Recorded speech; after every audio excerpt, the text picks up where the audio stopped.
Adventure in Pipeman on W4CY Radio.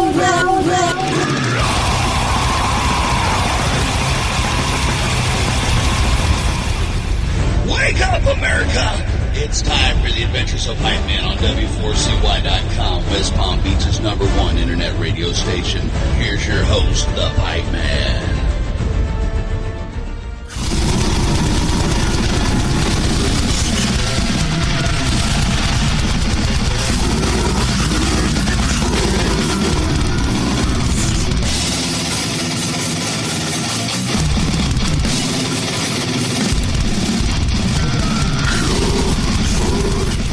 This is the Pipeman here on the Adventures of Pipeman W4CY Radio, and I'm here with Carl from NILE. Yes. So we talked back in June, I think, yeah, that's when it was, June, and at Grass Pop.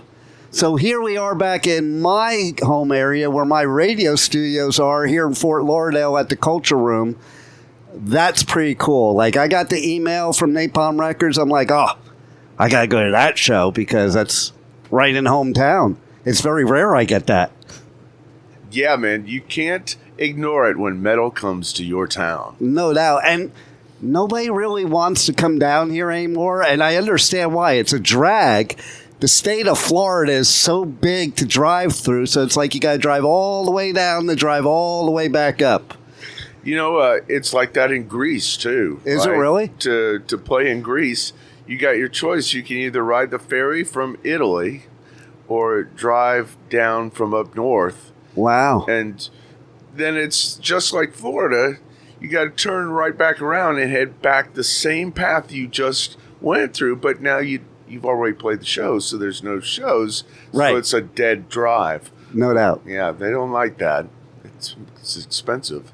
Yeah, and it's got to be a drag for you guys because it's tough enough being on the bus sometimes. And Florida's a boring drive, to be honest. Like, if you're going to drive... I don't feel that way. Really? I love driving down here. Oh, well, that's good. And it's January, so coming to Florida... It's a good time to be in Florida, for sure. My in-laws live in Florida, so for Christmas, we always come to Florida. Nice. And escape the cold-ass weather. Yeah, and you know what's funny about that? I keep laughing at people because I'm from the Northeast, so to me, this weather we're having today, which is like 67 degrees, is not cold. But Floridians are wearing parkas and scarves. Yeah. It's pretty funny. But yeah, so you guys played in Orlando last night. Mm-hmm. You're here in Fort Lauderdale, and then you'll be in Tampa tomorrow night. Mm-hmm. Perfect example of what I'm talking about because that's like playing ping pong of the whole state of Florida. But at least we got a show on the way back, so it's not a dead drive. That's right. That's right. And so tell us what we can expect here tonight at the Culture Room. The Culture Room? Well, there's 4 bands here tonight. NILE, 6 Feet Under, Psychroptic, and Embryonic Autopsy. That was pretty good. Because that is a mouthful. It is. It's going to be a great show, though. Like, are there one of the bands that you're on tour with, or just all of them, that you dig being out in their show when you're done working? Well, we play last, so that doesn't get to happen. When we're done working, it's time to get the fuck out. Yeah, that's the bummer of being the headliner, right? I know. I really enjoy being a support band because you do get to see the show. Right? Right? You do have time to, like, see your friends at the bar and, you know, say hi to fans and all that. So there are trade-offs. You know, it's always greener on the other side. That's right. Fence. Always. So last time we talked about you had an album that was coming out, and now that album's been out. So how do you find, especially playing live shows, that people are receiving the new album? New album, people seem to really respond to it. Live, the new songs go over like a storm.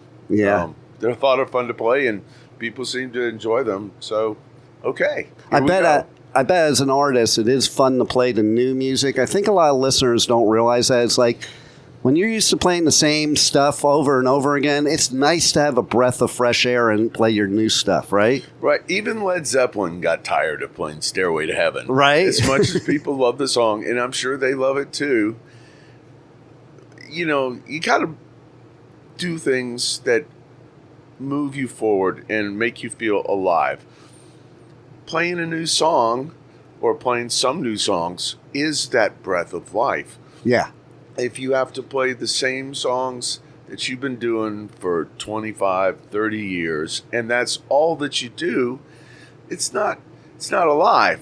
It's You're like a robot at that point. Yeah, because you can do it on autopilot. Exactly. Right? It's all muscle memory. After a decade of playing any song, it's muscle memory. You don't have to even think about it. Exactly. It's just part of you, Mm-hmm. That's why it's even strange to me. Sometimes when I see musicians, like guitarists, I'll play for like 20, 30 years, and they still are looking at the notes that they're playing while they're playing. And I'm thinking, man, that just must be like in your brain. You shouldn't even have to look at that point. Right? Like Gary Holt from Exodus, he never looks at his guitar neck. No. It's awesome. No.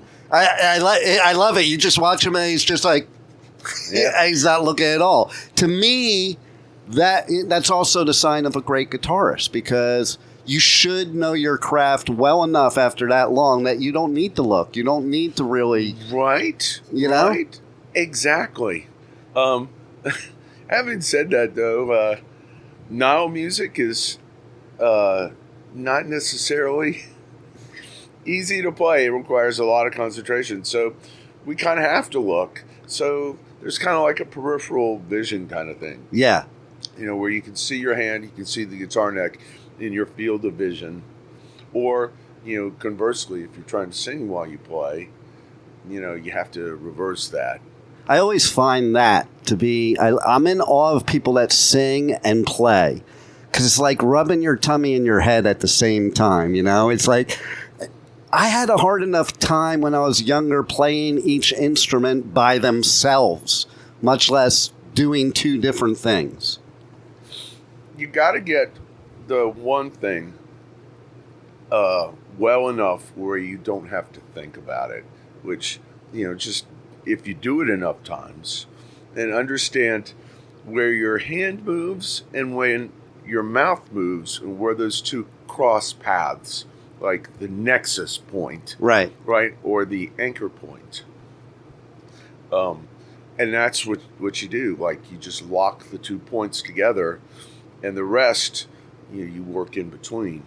Yeah, absolutely. So, do you have any story that is like the wildest story from your whole career of doing this? There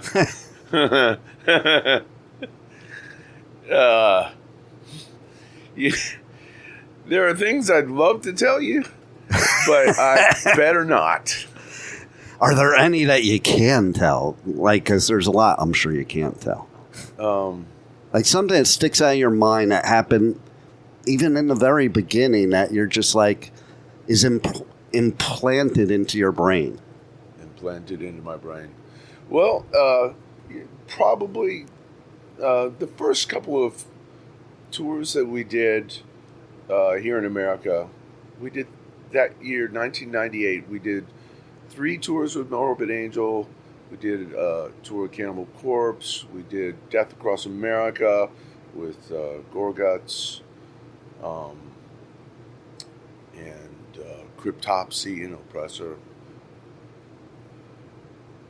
And there was a moment at the very beginning of that first Morbid Angel tour where we had driven in our van all the way across the states, and we were somewhere by the ocean near Seattle on a highway, side of the road. There was like a cliff. We looked out over the ocean, and we stopped because we were tired. We're taking turns driving in the van. And me and Pete Hamora stood and looked out at the ocean, and there was this just incredible feeling like, wait a minute, our music took us all the way across the continent And now we're looking at the Pacific Ocean. Music did that. Yeah. Our jobs at the factory, before we did the band, that would have never made that possible. Yep. Music made that possible. And if you think that a step further, music fans made that possible. True. Absolutely. So it was a profound moment for us where we realized, yes, it is possible if you work hard enough and, give the people what it is they want, you can do things. I love that you say work hard enough, because to me, your job is as fun as it is like the most work possible. And I don't think people realize that. They think it's just all like fun and games. That's a piece of it. But there's a lot more that's just a lot of work, a lot of practice, a lot of dedication, a lot of going through a lot of crap to get to the point. If someone had fully explained to me all the life sacrifices that you would have to make if you want to make music your life, it would have probably sobered up my young, naive mind. Right? Just for instance, like my son, he plays guitar. Nice. Fairly talented. I didn't encourage him to take up music as a career. Right. Music, do it because you love it. But making a career out of it, expecting to live by it, that's a tough road. Especially today. Like, the odds against succeeding have grown 10,000-fold. There's so many bands now that just getting a foothold is really tough. So, hats off to all the young bands who are sticking it out and making themselves known, bringing music to the people. That's, was a whole different ballgame when we were coming up. Well, it's wild because I think of that often, I think of the days that I was hanging out with bands in the early 80s and how they got their music out and what they had to do compared to what bands have to do nowadays. And, oh my God, it's like 20 times the amount of work to be a band nowadays. Like, we had the tape trading days, we had the newspaper circulars, and you didn't have to go out there and do all this social media and all this and that. Like, there's like so many different jobs that didn't exist that you have to do all the work. Right. The work has been transferred back onto the people. Yes. Right. It's part of the technology and information age that we're living in. You can find a path pretty quick to getting yourself out there. You can take out your Facebook and your Instagram, your TikTok, but getting people to care about whatever it is you do. There's I like to think of it as a tsunami wave of indifference because there are so many options. Like, if you see, in your feed a band that seems interesting and you click on it, how many seconds are you willing to listen to it before you just click on something else? I think of some of my favorite songs that if they came out today and I was a kid today, I probably would have never heard the whole song. Like, right. Fast as a Shark. Like, we've never gotten through the intro. We've been, next track, Battery. Next track, like, there was a song I was listening to the other day. The intro was like a minute long of like mellow, and then it went like insane. Right. Nobody would ever get to the insane part nowadays, Right. We certainly have shortened the attention span. I've even talked to people like about the songwriting process and how it's different today to compensate for that short attention span. So like, get rid of the intro, get rid of the bridge, get rid of the solo, 2 verses instead of 3, stuff like that. Dude, it's become so formulaic now. Yeah, exactly. Like, even AI apps can write great songs. Like, we'll be laughing around after the show, drinking beers, whatever, and somebody will say something stupid, and some other person will go, hey, that'd be a pretty good country song. And then someone else will whip out their little app and turn whatever stupid words that was into a great country song, right? Indistinguishable from anything that you would hear on national country pop radio. It amazes Wow. me. But it bums me out at the same time because, like, I want real musicianship, not Right. computer generated. I don't want to hear computer generated stuff. I mean, we're very much an organic kind of metal band. Right. Where we play, and that's what we give you. There's no fancy other stuff, no crazy stage show. We just play metal, Mhm. right? We try to make that interesting. Exactly. And fun. That should be what's interesting. I remember back in the 80s when the band Kraftwerk came out, and Kraftwerk, I'm like, fuck this shit, man. I want musicians. I don't want synthesizers, There's a very famous scene in WKRP, the Yeah, radio I show joke over about WKRP all the time. where Johnny Fever has a meltdown in front of this audience of kids at a teen dance who are listening to some kind of synth disco pop. Right. And he goes, this is not music. You kids don't know what you're listening to. This isn't even made by people. I know, right? Right? Have And you- that was 30 years ago. I know. Have you seen the meme of the rock star in the 80s and the rock star today? No. Okay, so it has two pictures, top and bottom. The top is the rock star of the 80s, and it's some dude lying on the ground, guitar in one hand, bottle of Jack Daniels in the other, passed out. Then the bottom one is a dude sitting in a chair with the guitar on his lap, typing on the computer. Well, I'm not sure what to say about that, but I Right. wouldn't be able to find anything polite to say about it. Right, exactly. And that's where we've come to. To me, that's the machines taking over. I remember being worried. The machines are going to take over. They have taken over. They have. Dude, my son made that analogy. He's like, wow, the rise of the machines. Yeah. Right? In every little way. I mean, we don't see it because it happens little bit by little bit. But, dude, just the whole thing about whatever we're talking about right now, my phone is sitting next to me, right? And I'm going to get a whole bunch of stuff in my feed for whatever it was that we just talked about. It happens to me all the time. Right? And that's not a new experience. Everybody has that, but we all got used to it and said, okay, I guess this is okay. How is that okay? We're training it. That's why they give it to us all for free, because we're training it what to do. And it's interesting because I'm even seeing differences in the current technology, like Alexa. Alexa, I always felt it was always listening, but it kept its mouth shut when it knew to kept its mouth shut. It knows to be seen and not heard. Right. But just the other day, first time ever, Alexa interrupted me during 2 separate interviews, and I did not say her name.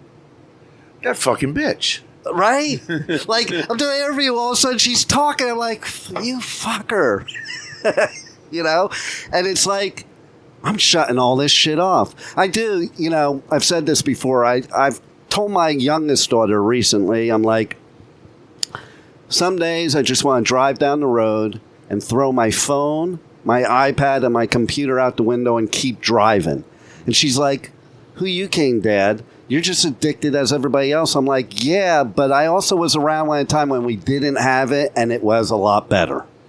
Dude, if I want to get anything done working on music, first thing I do is take my phone, my iPad, and take them downstairs to the wife and put them on the fucking kitchen table. Nice. Where it's uninterruptible. No one can bing me with a notification of something that they think is important. I just, Or how put it about away. this? You remember what happened to Kirk Hammett where he lost I think it was 260 riffs because they were on his phone and they just gone. No, I don't remember that, but I believe it. Yeah. I mean, like, oh my God. Like, it is kind of cool, too, to have, like, the old days when you're writing songs on a cocktail napkin or something. Still do. I love it. Still do. A pencil and a piece of paper is a weapon. Right? Right? Mm-hmm. There you go. So, what else can the fans look forward to in 2025?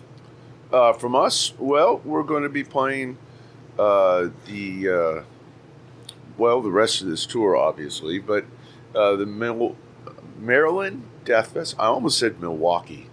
That's how old school I am. Well, but there is a Milwaukee Metal Fest, too. We're not playing it, though. Yeah, so. We're playing in Maryland.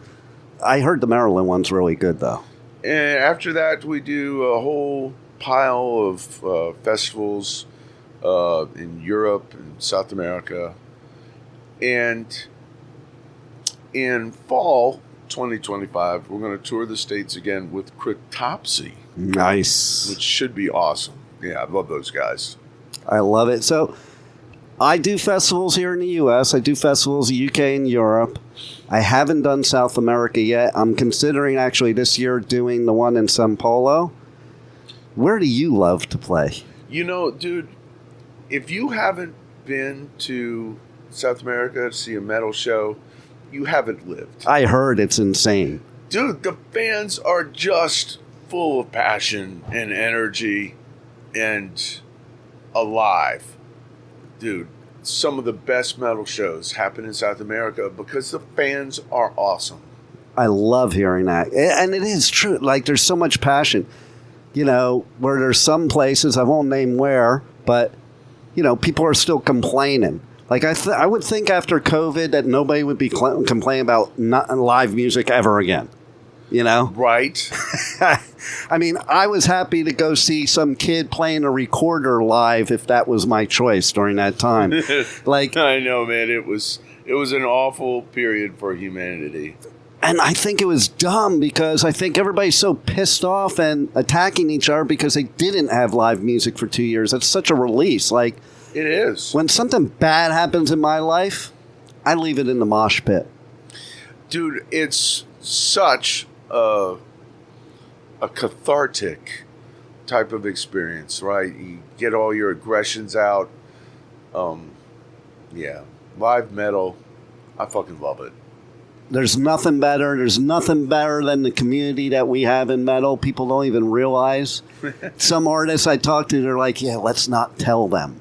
You know, because what? That's nuts. Well, they say because we don't want the assholes figuring out that we're not really mean and evil. You know, everybody thinks you're mean and evil. They should read the lyrics sometimes because they make these assumptions. They don't even know what the lyrics are, and they will see what metal really does for us. Okay, I'll buy that. Right? You know? Yeah. So, man, I'm looking forward to tonight here at the Culture Room. It's an insane venue to be in the audience. Yes. I love playing here. We've been playing this room since the early 2000s. Wow. Yeah. Yeah, I've seen a lot of bands here, and I love going up like in the balcony and looking down. Like, it's kind of cool, and so I'm really looking forward to it. You guys are going to kick ass, and thanks for making it down here to South Florida, and thanks for being on the Adventures of Pipeman. Thank you, Pipeman. You rule. Thank you for listening to the Adventures of Pipeman on W4CY Radio.